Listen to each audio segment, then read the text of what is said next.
ராஜா காலத்து ஆட்டம். ராஜாவை காப்பாத்துறது தான் ஆட்டம். முன்னால போற பவன், குறுக்க பாயிற பிஷப், தாவி குதிக்கிற நைட்டு, ஏறி மிதிக்கிற ராக், எந்த கண்ட்ரோலும் இல்லாத ராணி. இங்க ஒவ்வொரு மூவும் ஒவ்வொரு ஸ்ட்ராட்டஜி, ஒவ்வொரு பவரும் அதுக்கான டைமிங்கும் தான் இங்க ஆட்டமே. கட்டம் சரியில்லைன்னு இங்க யாரும் போராடாம ஓடி ஒளிய போறது இல்ல. நிதானமா யோசிச்சு ஒவ்வொரு மூமெண்ட்டும் இங்க நகர போகுது. ஏன்னா நாம எங்க சறுக்குவோம்னு சுத்தி நிக்கிற ஒவ்வொரு பீஸும் வெயிட் பண்ணிட்டே இருக்கும். ராஜா தான் மெயின் டார்கெட்டாவே இருந்தாலும் எதிரி அழிக்க நினைக்கிறது ராணிய தான்.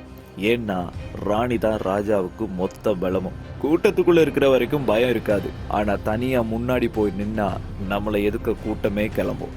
அப்படி போய் நிக்கிறது தாங்க தைரியம். ஏதோ ஒரு மூலையில போயிட்டு போகுதுன்னு வெட்டாம விட்ட ஒரு காயின் திடீர்னு முன்னாடி பெரிய இடியா வந்து நிக்கும். பவுன் தானேன்னு சும்மா விட்டா நம்ம இடத்துக்கு வந்து நம்மளையே போட்டுரும். இது சதுரங்க ஆட்டம், சாதாரணமா ஆடிட முடியாது. ஜெயிக்கணும்னா இருக்கிற பவரை கரெக்டா யூஸ் பண்ணி சரியான டிசிஷன்ல மூவ் பண்ணாலே போதும். This will be your game.